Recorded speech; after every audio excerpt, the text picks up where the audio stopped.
వచ్చిన మీ అందరికీ యేసుక్రీస్తు నామమున నా వందనాలు తెలియజేసుకుంటున్నాను. ప్రార్థన చేసుకొని మనం వాక్యాన్ని ప్రారంభించుకున్నాం. దయగలుగున్న తండ్రి నీకు వందనాలయ్యా. 2 నిమిషాలుగా చాచిన కాచి కాపాడినందుకు నీకు వందనాలు తండ్రి. నాకు బయట పిలిచిన నీకు వందనాలయ్యా తండ్రి. నేను ఈరోజు చెప్పే పాఠం అందరూ వినేటట్లు చూడండి. వారికి మంచి జ్ఞానాన్ని ధైర్యాన్ని తెచ్చుంటండి. చెప్పబోతున్న నాకు మంచి జ్ఞానాన్ని తెచ్చాను. యేసుక్రీస్తు నామములో ఈ చిన్న ప్రార్థన పెట్టుకుంటున్నాను తండ్రి. ఆమె మనం పాఠంలోకి వెళ్ళగలిగితే ఈరోజు మనం చెప్పుకోబోయే పాఠం పేరు యేసుక్రీస్తు వారు పరలోకం గురించి మాట్లాడుచున్నారు. యేసుక్రీస్తు వారు పరలోకం గురించి మాట్లాడుతున్నారు. యేసుక్రీస్తు వారు పరలోకం గురించి మాట్లాడుతున్నారు. అసలు యేసుక్రీస్తు వారు పరలోకం గురించి ఏం మాట్లాడుతున్నారు, పరలోకం గురించి ఏం మాట్లాడుతున్నారు అని మనం ఆలోచింపజేస్తే మనం వాక్యంలో కనుక వెళ్ళి చూస్తే మత్తయి సువార్త 5వ అధ్యాయం 3వ వచనం. మత్తయి సువార్త 5వ అధ్యాయం 3వ వచనం. ఆత్మ విషయమై దీనులైన వారు ధన్యులు, పరలోక రాజ్యము వారిది. ఆత్మ విషయమై దీనులైన వారు ధన్యులు. ఇక్కడ మనం చూడగలిగితే అప్పుడు ఆయన నోరు తెరిచి ఇలాగు బోధిస్తున్నారు.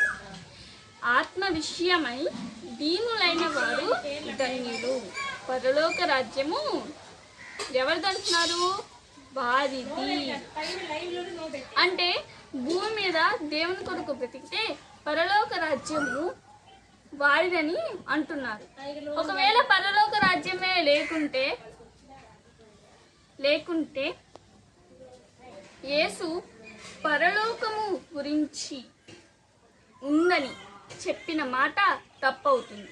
పరలోకం గురించి బైబిల్లో చెప్పబడిన మాటలు తప్పవుతాయి. యేసు చెప్పిన ప్రతి మాట జీవం కలిగినది. యేసు ఏ మాట చెప్పినా అది జీవం కలిగినది. అన్నీ తూచే తప్పకుండా జరుగుతాయి. ఏం చెప్పినా అవి ఖచ్చితంగా జరుగుతాయి. ఆయన మనల్ని ప్రేమించి మన కొరకు తన ప్రాణమును పెట్టారు. మనల్ని ప్రేమించి మన కొరకు ఆయన ప్రాణాన్ని పెట్టేశారు.